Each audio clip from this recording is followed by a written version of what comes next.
ಬಾಗಲಕೋಟೆಯಲ್ಲೂ ವಿಪರೀತವಾಗಿ ವಿರೋಧ ವ್ಯಕ್ತ ಆಗ್ತಾ ಇದೆ. ಸರ್ಕಾರ ನಿಗದಿ ಮಾಡಿರುವಂತಹ ಪ್ರೈಸ್ ಮತ್ತು ಕಂಡೀಷನ್ಸ್. ಟನ್ ಕಬ್ಬಿಗೆ 3,300 ರೂಪಾಯಿ ಬೆಲೆ ಘೋಷಣೆ ಮಾಡಿದೆ ಸರ್ಕಾರ. ಆದರೆ ರಿಕವರಿ ಆಧಾರಿತ ಬೆಲೆ ನಿಗದಿಗೆ ನಮ್ಮ ವಿರೋಧ ಇದೆ ಅಂತಿದ್ದಾರೆ ಬಾಗಲಕೋಟೆ ರೈತರು. ಹೀಗಾಗಿ ಮತ್ತೆ ಹೋರಾಟದ ಮುನ್ಸೂಚನೆಯನ್ನ ಬಾಗಲಕೋಟೆ ರೈತರು ನೀಡ್ತಾ ಇದ್ದಾರೆ. ಮುಧೋಳದಲ್ಲಿ ಕಬ್ಬು ಬೆಳೆಗಾರರ ಸಂಘದ ನೇತೃತ್ವದಲ್ಲಿ ಸಭೆ ನಿಗದಿಯಾಗಿದೆ.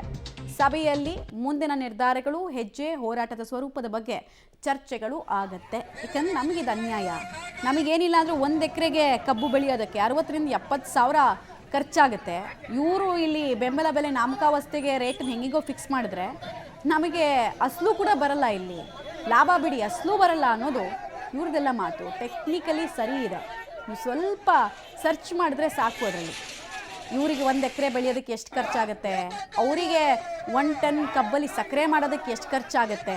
ಹೆಂಗೆ ನೋಡಿದ್ರು ಕಬ್ಬು ಕಾರ್ಖಾನೆ ಮಾಲೀಕರಿಗೆ ಮಾರ್ಜಿನ್, ಲಾಭದ ಮಾರ್ಜಿನ್ ದೊಡ್ಡದಿದೆ. ಇವ್ರಿಗೆ ಲಾಭ ಬಿಡಿ, ಅಸಲು ಸಿಗೋದು ಕಷ್ಟ.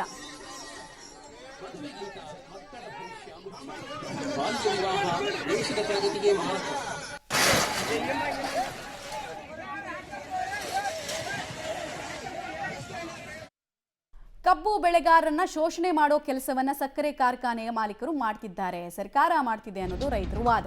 ಹೀಗಾಗಿ ಪ್ರತಿಭಟನೆ ಮಾಡ್ತಿದ್ದಾರೆ ಅವರು. ಕಬ್ಬು ಬೆಳೆಗೆ 3,300 ರೂಪಾಯಿ ಬೆಲೆ ನಿಗದಿ ಮಾಡಿರೋ ವಿಚಾರ ವಿಜಯಪುರದಲ್ಲಿ ರೈತರು ಪ್ರತಿಭಟನೆಯನ್ನು ಮುಂದುವರಿಸಿದ್ದಾರೆ. ಯಾಕಂದ್ರೆ ಇಲ್ಲಿ ರಿಕವರಿ ರೇಟೇ ಕಡಿಮೆ ಇದೆ. ಸಿಎಂ ಘೋಷಣೆಗೆ ಜಿಲ್ಲೆಯ ರೈತರು ಕೆಲವರು ಒಪ್ಪಿದ್ದಾರೆ. ಅಧಿಕೃತ ಆದೇಶದ ಪ್ರತಿ ಸಿಗೋ ತನಕ ನಮ್ಮ ಹೋರಾಟ ಅಂತ ಕೆಲವರು ಹೇಳ್ತಾ ಇದ್ದಾರೆ. ಇನ್ನು ಕೆಲವರು ವಿಜಯಪುರದಲ್ಲಿ ನೀವು ಮಾತಾಡ್ಸಿದ್ರೆ ಇಬ್ಬಗೆ ಕಾಣಿಸುತ್ತೆ, ಅಲ್ಲಿ ಇದು ಸರಿನೇ ಅಲ್ಲ, ಇಳುವರಿ ರೇಟ್ ಕರೆಕ್ಟೇ ಅಲ್ಲ ಅಂತ. ನಾಳೆಯಿಂದ ಮತ್ತೊಮ್ಮೆ ಉಗ್ರ ಹೋರಾಟದ ಎಚ್ಚರಿಕೆಯನ್ನು ಇವರು ಕೊಡ್ತಾ ಇದ್ದಾರೆ. ಸದ್ಯಕ್ಕೆ ತಣ್ಣಗಾಗುವ ಲಕ್ಷಣ ಕಾಣಿಸ್ತಿಲ್ಲ.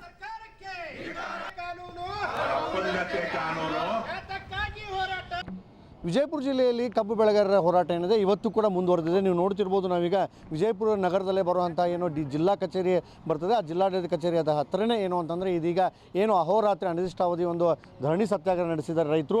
ಇವತ್ತು ಕೂಡ ಮುಂದುವರೆದಿದೆ. ನಿನ್ನೆ ತಾನೇ ಏನು ಅಂತಂದರೆ CM ಅವರು ಘೋಷಣೆ ಮಾಡಿದ್ದಾರೆ, 3,300 ರೂಪಾಯಿನ ನಿಮಗೆ ಬೆಂಬಲ ಬೆಲೆ ಕೊಡೋದಾಗಿ ಘೋಷಣೆ ಮಾಡಿದ್ದಾರೆ. ಆದರೂ ಕೂಡ ಏನು ಅಂತಂದರೆ ವಿಜಯಪುರ ಜಿಲ್ಲೆಯಲ್ಲಿ ಹೋರಾಟವನ್ನು ಕೈ ಬಿಟ್ಟಿಲ್ಲ, ಹೋರಾಟವನ್ನು ಇದುವರೆಗೂ ಕೂಡ ಮುಂದುವರಿಸಿದ್ದಾರೆ. ಇದಕ್ಕೆ ಪ್ರಮುಖ ಕಾರಣ ಏನು ಅಂತಂದರೆ ಏನು ಅನೇಕ ಗೊಂದಲಗಳಿದ್ದಾವೆ. ಅಂದರೆ ಇಳುವರಿ ಮೇಲೆ ನಾವು 3,300 ರೂಪಾಯಿ ಕೊಡ್ತೀವಿ ಅಂತ ಹೇಳಿದ್ದಾರೆ.